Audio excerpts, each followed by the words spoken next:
Good afternoon, folks. Jason Shepard here with the Anchor Room. We're going to briefly discuss today the installation of the 99 to 04 Mustang side stripes or side hash marks. And first I wanted to make sure I covered with you the tools that we're going to need for today's installation.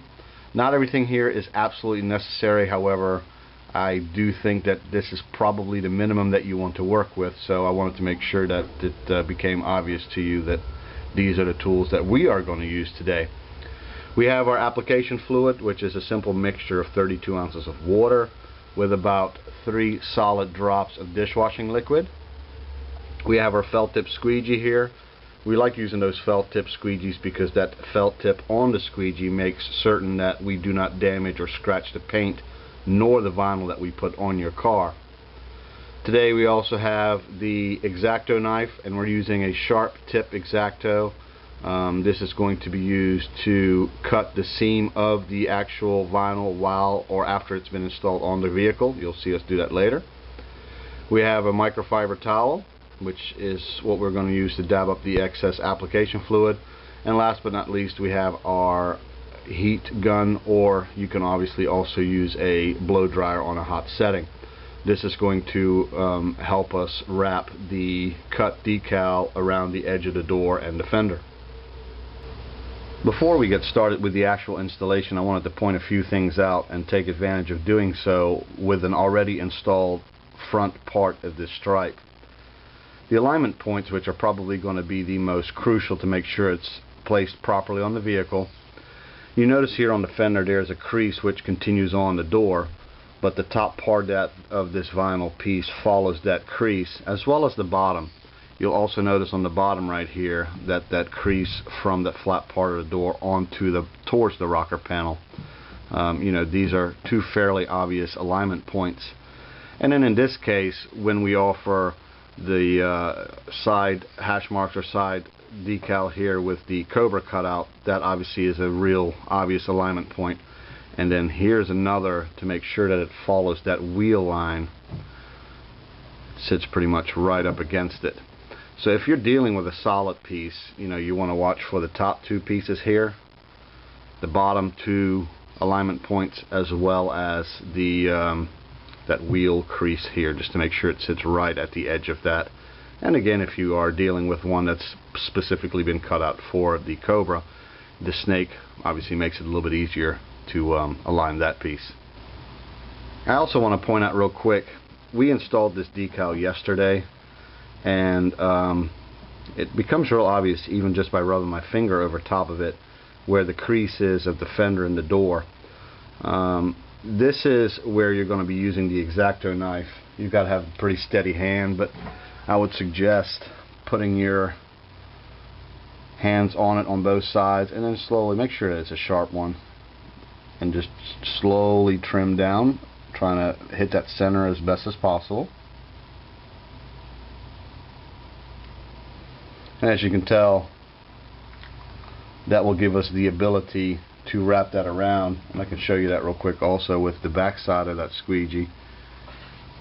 She pretty much sticks immediately because, like I said, this decal was installed yesterday, and it wraps nicely around that edge of the door as well as the edge of the fender there. Now, we purposely used a white vinyl so that you obviously can see this much easier on the video. But having said that, we'll get started here and show you what the completed project looks like. To speed up the video, we've left this front piece in place. What I want to make sure we cover that with the application fluid is to spray off your vehicle to make sure there's no grime or grease or anything on there that will make the installation more difficult. Once you spray that down with application fluid, just use that microfiber towel to remove any issues from the surface. Spray it again.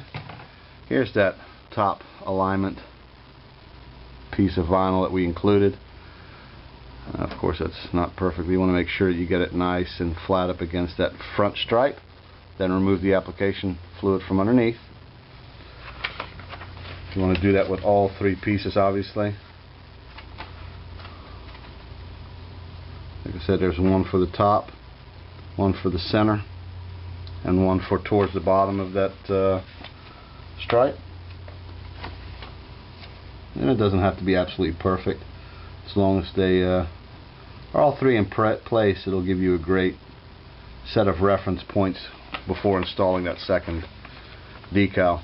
Now the second decal is just like the first. You want to use this top crease and this bottom crease to align the decal, but at this point that front piece of vinyl is already in place. We actually even wrapped the door already, as I just showed you a bit ago. Simple. Spray the surface heavily with the application fluid. Do so with the back side of that second stripe in this case. And once you have that sprayed down nice and good, just place it on the surface, and application fluid is really just there to make sure that you can move any vinyl around. Find that top alignment and make sure it sits flush against those alignment strips. And as you notice, even if you just do the top and you align it against the alignment strips, the bottom will fall into place just simply because it's sized absolutely perfect. Take the squeegee, the felt tip side. I suggest spraying the side outside of the decal. Also makes it easier to slide up and down. And then from the center out, you can go downward, and then after that upward. And you notice that the more application fluid you remove, the harder it becomes for that decal to move about. Once you got it in perfect place, look at it with fluorescent light if you have it available, to make sure that there is no air bubbles or application fluid trapped in there. And once you're done, you can simply just remove those alignment strips that you placed, and then you'll notice that the alignment is absolutely perfect, top to bottom, spaced. Carefully use your microfiber towel. Remove any excess application fluid. Again, take that opportunity to look to make sure that you haven't missed any application fluid or air. Then, as I mentioned earlier, we're usually better off waiting for this to dry, but just again to cover the same thing we covered earlier, take the X-Acto knife, using one hand to steady and the other hand to cut from the center.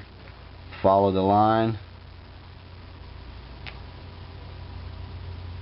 as close to the center as possible, and like I showed you again earlier, just use the squeegee to roll around the corner. Now when I did it here earlier, the decal had already been on the car for an entire day, so it made it sticking to the surface much easier, but obviously the heat gun is what we're going to use to wrap that around the corner. And a little trick that most people don't know about is placing your squeegee in place and then heating the actual surface. Makes things very easy. Don't do it all at once. Do a little bit at a time.